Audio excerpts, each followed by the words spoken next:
Hello friends, welcome to my channel. இன்றைக்கி நம்ம பார்க்க போகிறது ஒரு சிம்பிளான ப்ளவுஸ் தான். அதாவது லோ பட்ஜெட்டில் கொஞ்சம் கிராண்டாக தெரிகிற மாதிரி ஒரு ப்ளவுஸ் போட்டிருக்கோம்.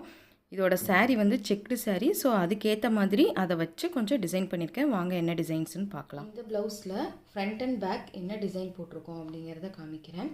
இது வந்து சிம்பிள் டிசைன் தான், checked saree. So just lines மட்டும்தான் நான் போட்டிருக்கேன். ஸோ இதோடது பார்த்தீங்கன்னா ஃபஸ்ட்டு 2 லைன் ஜரி கொடுத்துருக்கேன். Then golden colour stone chain use பண்ணியிருக்கேன். அதுக்கப்புறம் மறுபடியும் ஒரு செயின், தென் அதுக்கப்புறம் இந்த ப்ரௌன் பீட்ஸ் கொடுக்குறோம் இல்லையா, அதை மட்டும் கொடுத்து லைன்ஸ் கொடுத்துருக்கேன். ஃப்ரண்ட் நெக்கும் அதே தான், ஃப்ரண்ட் நெக்லேயும் அதே டிசைன் தான் கொடுத்துருக்கேன். அடுத்தது ஸ்லீவ்ஸில் என்ன ஸ்லீவ்ஸ் பார்க்கலாம். ஸ்லீவ்லேயும் வந்து சேம் பேட்டர்ன் தான் போட்டிருக்கு. 2 line zari, golden colour stone, அதுக்கப்புறம் மறுபடியும் ஒரு ஜரி லைன், தென் அதுக்கப்புறம் லைன்ஸ் கொடுத்துருக்கேன். லைன்ஸில் வந்து நடுவில் சின்ன இந்த பீட் வச்சுருக்கேன். ப்ரௌன் பீட்ஸ் தான் ஃபுல்லாகவே யூஸ் பண்ணியிருக்கேன். சின்ன பீட் வச்சுருக்கேன். தென் அதுக்கப்புறம் ஒரு 4 செயின் வர அளவு போட்டுட்டு மறுபடியும் பீட்ஸு ஃபுல்லாக போட்டிருக்கேன். அதாவது சென்டர் பாயிண்ட்லேருந்து 2 சைடுமே டிசைனிங்கில் போகிற மாதிரி போட்டிருக்கேன். 2 ஸ்லீவுமே வந்து சேம் தான். ஸோ இது வந்து உங்களுக்கு லோ பட்ஜெட்டில் கொஞ்சம் நல்ல லுக் கொடுக்கும்.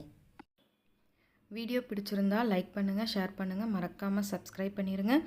உங்களுக்கு ஏதாவது சஜஷன்ஸ் இருக்குது, இந்த மாதிரி பண்ணுங்கள் அப்படிங்கிற ஏதாவது சஜஷன்ஸ் இருந்தாலும் மறக்காமல் கமெண்ட் பண்ணுங்கள். கண்டிப்பாக அது என்னங்கிறத பார்த்து நான் நெக்ஸ்ட் வீடியோவில் இம்ப்ளிமெண்ட் பண்ணிக்கிறேன். தேங்க்யூ ஃபார் வாட்சிங். பாய்.